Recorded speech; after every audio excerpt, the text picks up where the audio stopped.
welcome back to another installment of the College of Knowledge. I'm Mel Poel with Stoked MTB, and we're continuing to take a look at trainers and indoor cycling.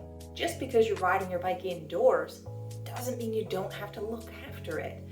Your bike on the trainer, you're still going to be putting a lot of friction and torque through the cranks and through your drivetrain, so need to be looking after our drivetrain while we're indoors.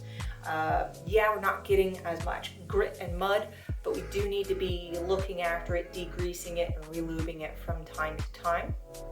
If you have a wheel-on style of trainer, you do need to be looking after that tire pressure on that rear wheel. That really high pressure that those trainer tires require, you'll lose a fair amount of pressure even just overnight. And you need to keep it right up to the indicator on the side of the sidewall. The last one I had, it was a 700 by I think 25, and it required 125 psi. That's a lot. Every single day I had to add about 10 psi. What happens if you don't do that is you're going to cause undue wear on your resistance roller, and you're also going to have more slippage when you're going up hill segments or sprinting.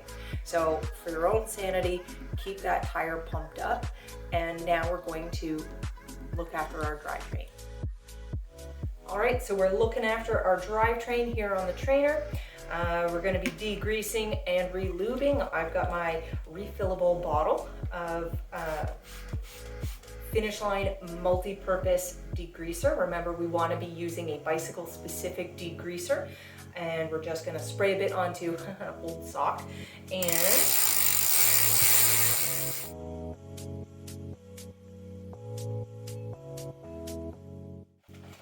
And now for the lubricant.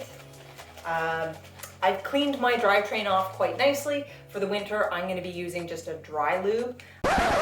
Selecting a lubricant for use on the trainer depends on the conditions in the room where you're going to be using it. For example, if there's a very low humidity, you're going to want to be using a wet lubricant. My basement is a little bit damp, so I'm going to be using a dry lubricant. Now, keep in mind that using a dry lubricant means that it needs to be reapplied more frequently than, say, a wet lube. So, and about every 5 applications of lubricant, I'm going to use my degreaser to strip off all of that lubricant and reapply. I will need to be monitoring it quite closely, make sure I've got enough on through the winter.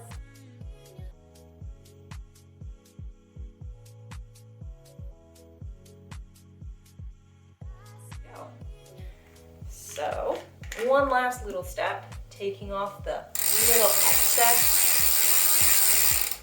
Perfect. All right. Okay, so just because your bike's on a trainer doesn't mean it doesn't deserve a little bit of love. And so just looking after your drivetrain while you're grinding out some foundation in the basement. And that's it for this video. See you again next time.